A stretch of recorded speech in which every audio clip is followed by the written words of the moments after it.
Greetings and welcome to another episode of The Campus Life with myself, the Boss Lady Joy Fagote. Today, I am very excited because we're diving deep and exploring the world of content creation and social media influencing, but as a career and a possible job that you can use to sustain you forever.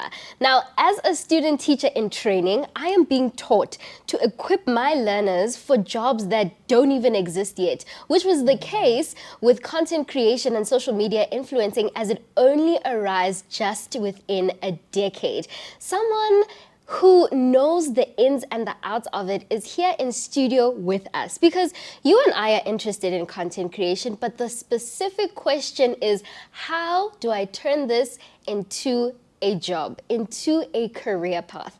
Now, the person that's in studio with us has over 70,000 viewers, or followers rather, on YouTube, over 90,000 on Instagram, and over 14,000 on TikTok. Ladies and gentlemen, please give a warm welcome to content creator, social media manager, and brand ambassador, OG Parley. Hi. Thank you so much for coming in and having a conversation about something that is so little or doesn't have that much information around. Everything is swept under the rug. Everyone keeps their cards to themselves when it comes 100%. to social media influencing. Let's start here though, before I just burst out. Let's start with your journey. How did you get into content creation and how did you become OG Parley? It's so interesting that you ask, because I did not try to get into it. I actually found myself in there in a very funny way, because I liked things. Generally speaking, I always liked things. And so I remember in my matric year, I had this dream, I guess from grade 10, and I told my dad, I said, I'm going to go on TV. And he was like, oh, okay, go on TV. And I said, wait, I'm going to go on TV. And I remember in my matric year, I was approached by SABC1 to feature on this one-day reality show, My Night. And so I was like, this is the time. And I remember reminding my dad, I said, see, we're on TV now. And that was always my dream, to get into the TV space. And so I remember also getting a videographer for matric dance. And during the season, I always used to lose my phone. And so I didn't even know where I was going to keep this video. And I just remember my brother at the time, who was 11, said, put it on YouTube. And I was like, what's YouTube? I didn't know what YouTube was, by the way. Ignorant, I know. This is 2018. And I just thought, let me listen to this kid, because he seems to be onto something. And I uploaded that video, the matric dance video, and I also got my Night episode on there. And it went viral at its time, because I think it reached over 100,000 views. Wow. And in 2018, that was like, ooh, okay. Ooh. And I didn't even know that it was getting viral potential, because we did not know what virality was during those days. I didn't even have the app. I posted and deleted the thing. And I just remember being in public and people were like, are you that girl from, can I take a picture? And I was like, wait, how do they know me? You know, and I guess the curiosity and the seed was planted then. Yeah. And then Instagram started posting, and I remember my cousin just gave me this name, Parley, from Palesa, Pali, but like Pali that went to private school. Yeah, Parley, exactly. And then we were like, no, like you're the OG, like let's do this. Yeah. And then I guess I just made it a brand unknowingly. And then just started posting and getting, potential on there, because I guess during my time, there was nothing like being an influencer or a content creator. We were just posting. We were just posting until eventually brands were like, hey, can we send you this? Can you take a picture and just tag us? And I guess from there, knowledge building happened in real time. Wow. You mentioned something so beautiful of like, growing with it, and as you are growing there, you're trying to also see what you like and see what you like doing, and you're just posting for just posting. Yep. You've now developed a very strategic way of doing your things. I mean, you call us, for example, the Parley Nation, the Parley World rather. Welcome to the Parley World. That's like a strategy that you use. How do you keep, what strategies rather do you use to keep your viewers engaged and to help grow also your following? So it's interesting you mentioned, the faithful members of Parley World. Yeah. So in theory, it's a lexicon. And this is something that I learned in my degree studying. It was funny because what I studied found its way practically into my journey as a content creator, influencer, whatever you want to call it. And I just remember identifying these elements and thinking, wait a minute, I have these. Let's reinforce it. Let's test the theory. And so that was also where knowledge building sort of, connected the dots. But I guess more than anything, we are people's people, and we serve a community. So I know more than anything, if people would be asking me to share a certain portion of my life or from this particular angle, that's what I would be sharing. But again, the brand was lifestyle. So what is going on in my life at the moment? And so majority of that was academic content because I was a student. And of course vlogs because we're doing things other than school, such as content and, filming with brands and the behind the scenes of what that looked like. And people took an interest. And so people were like, give us more of this. And we're like, we're going to give them more of this. Then what happens with the lines of privacy and having the invasion now of people who, I know of so many people that are like, people just come to you and talk to you like they've known you because they really feel like that. As they watch their videos, they feel a sense of community, a sense of sisterhood.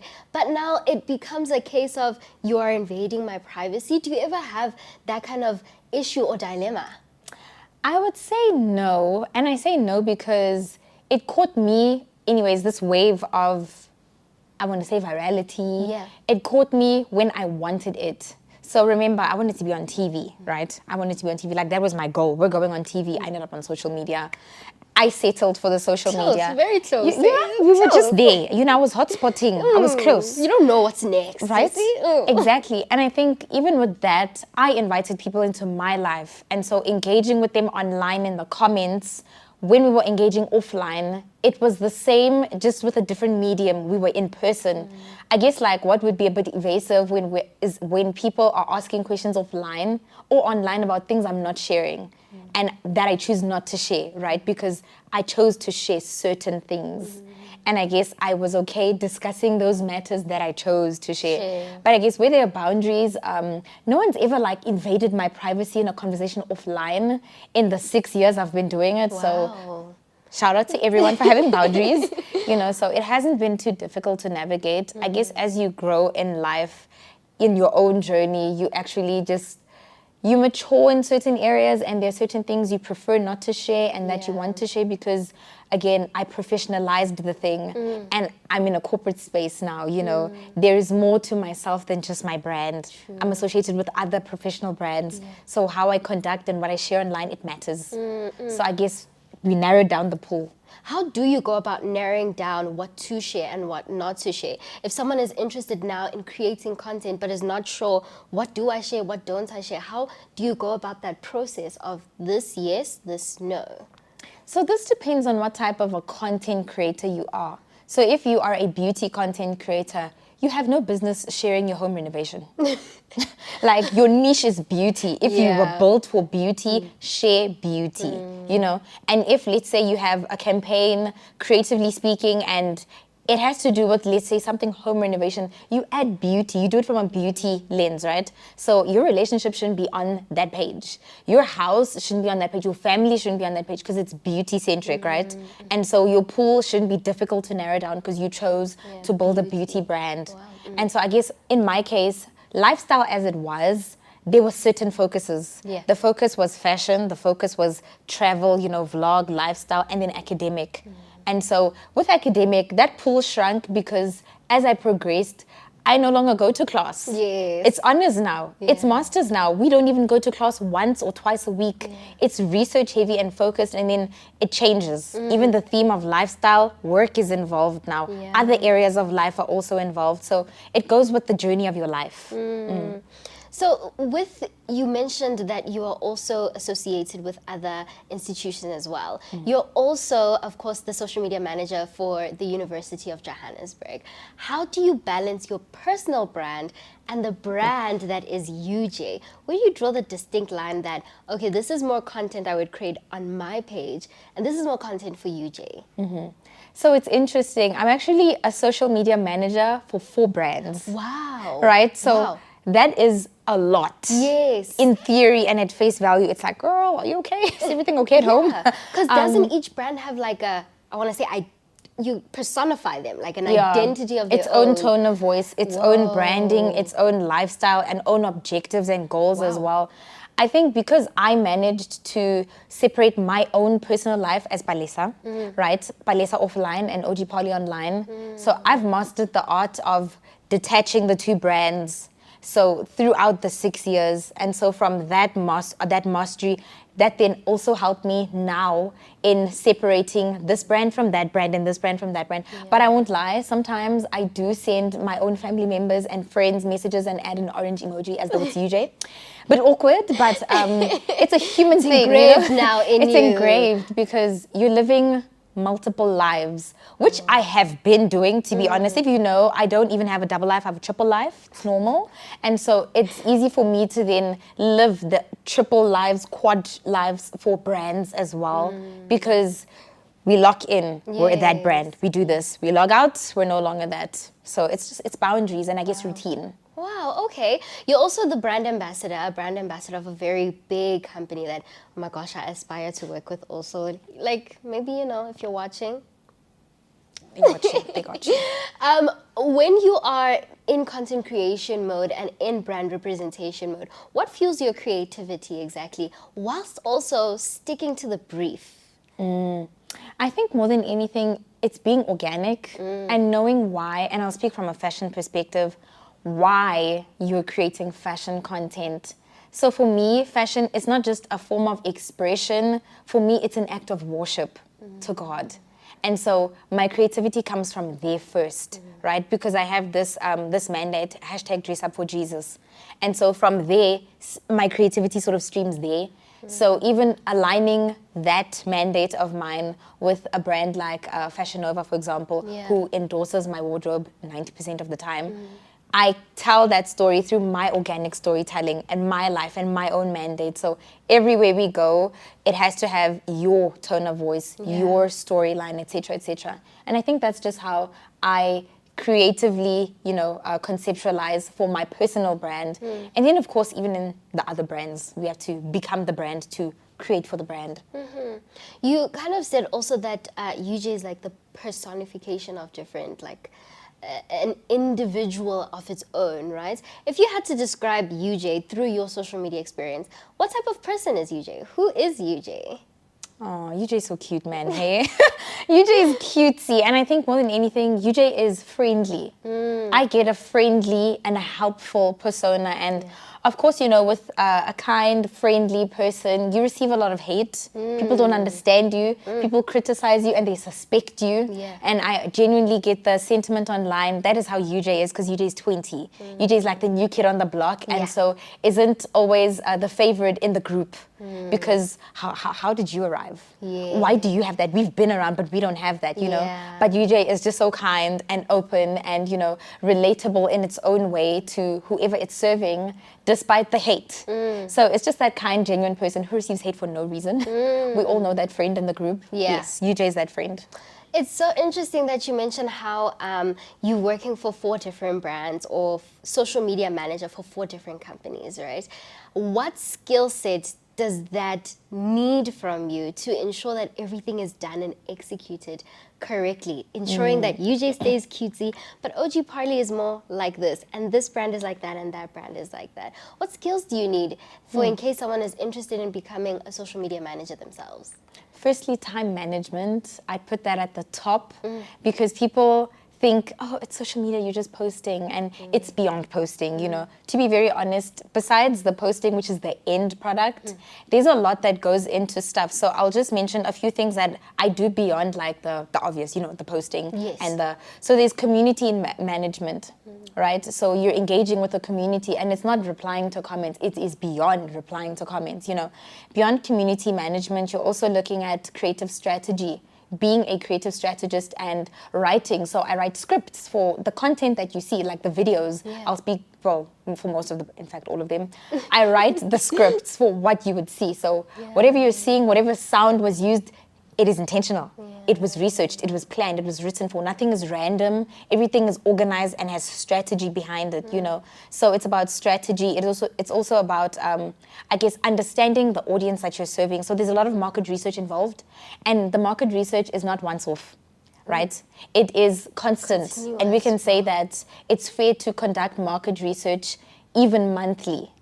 because you're constantly serving different audiences. I'll make an example. When we featured a specific individual, this is on UJ content, right? So the analytics of UJ, they changed. The audience was no longer predominantly African or Southern African SADC region. It also accounted for Asia and the Middle East in large numbers, like thousands. Whoa, you know, and so automatically you now have to consider that Yes. and how you tailor your content. That even though it's, let's say, majority South African audience, so you can use, you know, South African music, or let's say the jargon or the colloquial terms, you have to account for whether that new audience will understand. understanding. Can they receive information and be converted into, let's say, new students, post-grad, you know, postdoctoral. And so there's a lot of thinking that goes behind it as well. And marketing, you know, a degree is needed here. Marketing, social media, and I know my degree is not really marketing. It's strategic corporate communication, then strategic communication. But now I have shifted into the masters of strategic marketing communication because it's about strategically engaging with those people, no matter what the brand is, because we're posting with a purpose. Because you can have a client that says, I want 10,000 followers by next week. You need to know how to answer them, whether you're saying okay or not okay. Not okay. You know, you need to know back how it to up. answer them and back it up with actual facts that they will understand. Wow. You mentioned now clients, and I want us to do a deep dive into OG Parley. You've obviously worked with so many brands and done so many collaborations and campaigns as well. Walk us through the steps of that final video that we see being posted, let's say with Fashion Over that you mentioned, and you're doing a try-on haul, or perhaps you're doing 5 tops that you need for summer. What are the steps that got you to that post? Walk us through it, please. Sure. Yeah, no, that is a good one. And I'll actually stick to fashion content for this. So I'll give maybe 2 examples, you know. So with fashion content, particularly with Fashion Nova, so I also have Shein content that I'm doing. So with both of them, one requires a proposal. So I have to submit a proposal for it every single time, which for Fashion Nova, this has been 4 years of doing a proposal every single month. So it is not random pieces. They are tailored for very specific things. So I always select those items with the end in mind. So that and that is going to go with this, and that's going to be translated into a post for that. That will speak to, you know, outfits for church. That will speak to outfits for work, etc., etc. So always going through a catalog of about 5,000 items. And, you know, sometimes it's like, oh, but you're shopping. It's like, yeah, selecting through 5,000 items, it's exhausting, you know? So it's a proposal from 5,000 items to possibly narrow it to 15. So you can imagine, right? 5,000 to 15. Yes. Also, first, that 5,000 just reminded me of like Barbie's wardrobe, where you just, there's everything. Whoa, okay, all right, Yeah. okay. And so from there, of course, then there's receiving everything. And so I have a videographer and a photographer who I work with, like constantly, like we're a team. So I don't create alone most of the time. And so we will sift through what the creative direction is. And this is mainly dependent on the platform. So I do the YouTube stuff really alone most of the time. But then other platforms, that's where we start, how can we creatively execute this, etc., etc. And so then it's filming day. And filming day is usually a 3-day process. It is not a 1-day process. That's why content it's hard to be consistent, guys, hey? It is hard. Okay. So we're filming YouTube content, and after YouTube content, there's a day we will be filming Instagram and TikTok content, which is usually video and photo shoot. Okay. And then after that, these items and that collateral goes to my account manager. And she approves. Okay. And if there's not approval, there's reshooting, there's you know. And in general, that's how it also looks for other brands, even locally. Yeah. So after you create, it possibly even goes out after a week or 2 weeks because there's an approval process where I know locally it must go through the clients, whoever and whoever and whoever, and then it gets approved, and then you share. And if there's boosting, and then they boost. Wow. That's what it looks like.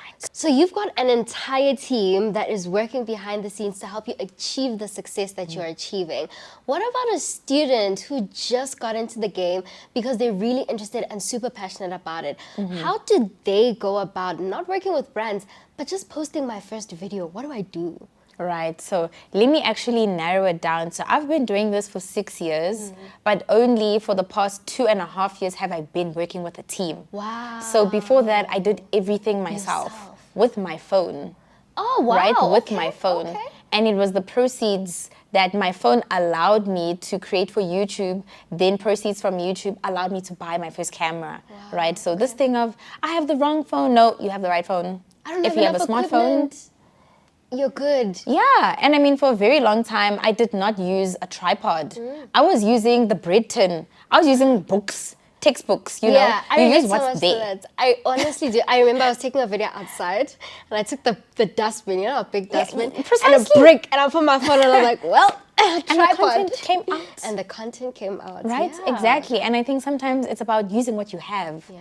Because if you constantly remind yourself, oh, I don't have this, oh, I don't have this, I'll do this when I have this, you will never start. Yeah. It's a good thing to start First, you know, especially to get past the first video, right? And you need to believe in yourself and your own content. Because to be very honest, if you're not your number one cheerleader, why should we cheer for you?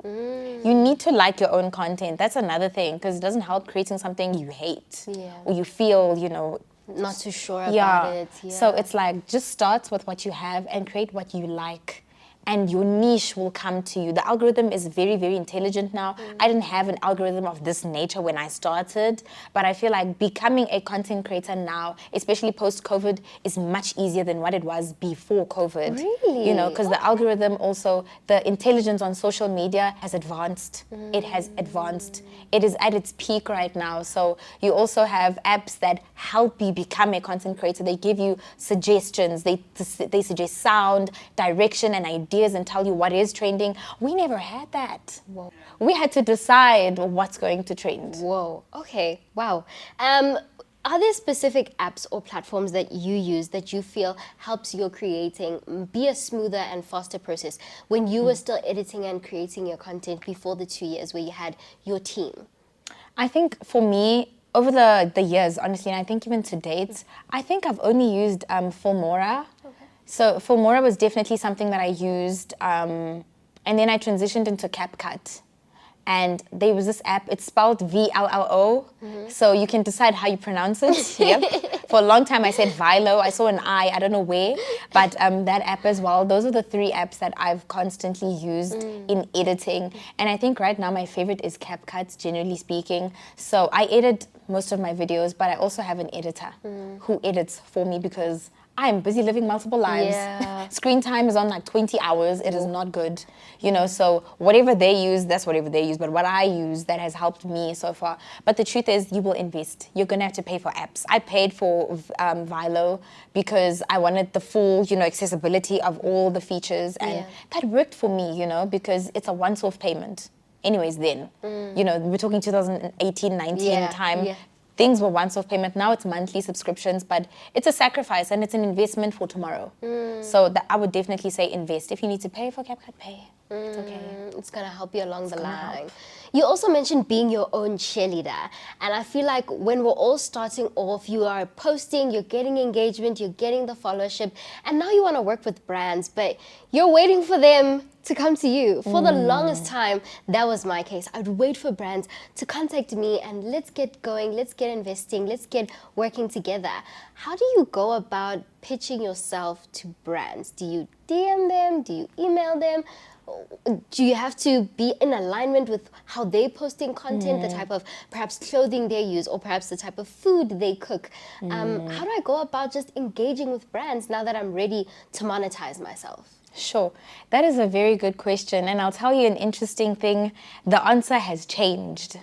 And this is because that landscape has also changed dramatically. Because previously, brands weren't even as informed as what they are now. Yeah. So, you know, even the legal, and I mean, when I think legal, I'm thinking tax. You know, content creators should be paying tax as well. You know, and beyond that, to have, you know, tax number, everything, all those legal things, and also stuff along the lines of usability fee, These terms weren't really there when I started doing this, and it was more casual, you know. And usually the mix of exchange then, it was not monetary. It was just gifting. It was an item. Now we call it gifting. Before, we just knew it as free stuff. Yeah. You know, it was just free stuff, but it's gifting by formal term. PR packages. Exactly, PR. In other words, PR packages. And so you would literally reach out to people on DM they would also reach out to you on DM, and you would just establish relations like that. And the more you would do that, other brands would see that you do this for other brands, and it would sort of just work out that way. But I guess another thing that would allow exposure was attending brand events and meeting with brand managers and the people responsible for the accounts of certain brands.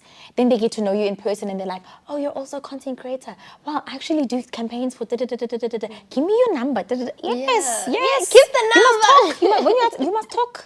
You must find out who's who in the zoo, because half the time content creators today, right, that's a thing from then, but today that's also how you nourish offline relationships with brand managers and these campaign managers and account managers for different brands, because brands no longer work individually. They have agencies work on their behalf. So there's always a third party now. So when I started working with brands, there wasn't really a third party. Like with Fashion Nova, I work with them directly. I never worked with them through an agency. And I've heard from some of my creator friends, they work through an agency. And I'm like, how?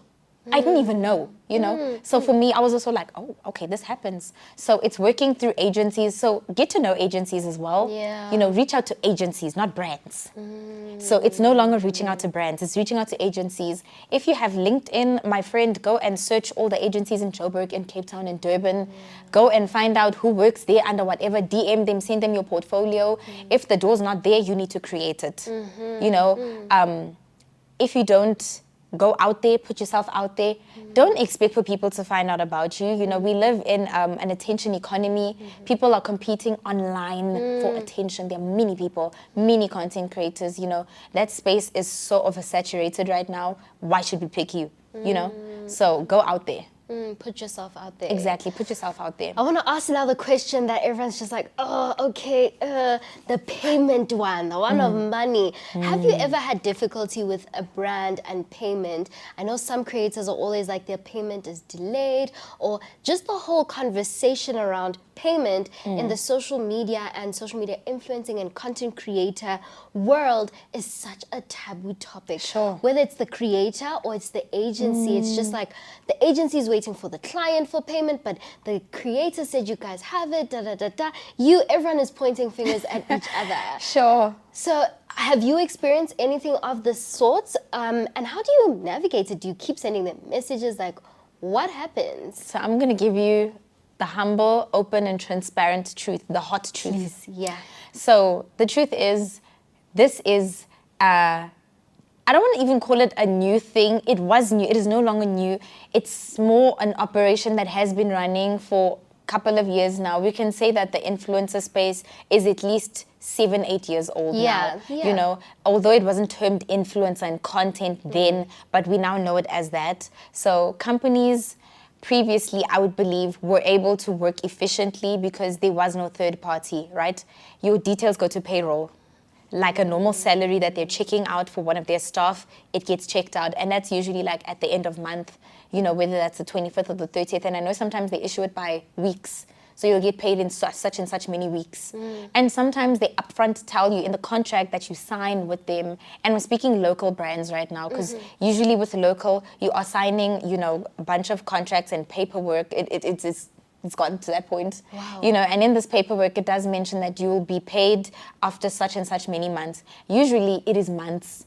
It used to be, as flexible as at the end of the next month or something, but now you're looking at 2 months. Whoa. Sometimes you'll be on a retainer for, let's say, 4 months, a campaign that's 4 months, and they want to pay you the entire sum of that campaign at the end of the 4 months. Whoa. And sometimes, there's space to negotiate for, taking that sum, dividing it into 4 months and getting it at the end of every month, because it's normal. Yes. It's a salary, we need to survive. Yes, this is how you turn it into a career, a job. Exactly. And so that's what some of the space I worked in. However, I did notice, working locally, I love my country, but it is so difficult navigating the payment system in South Africa.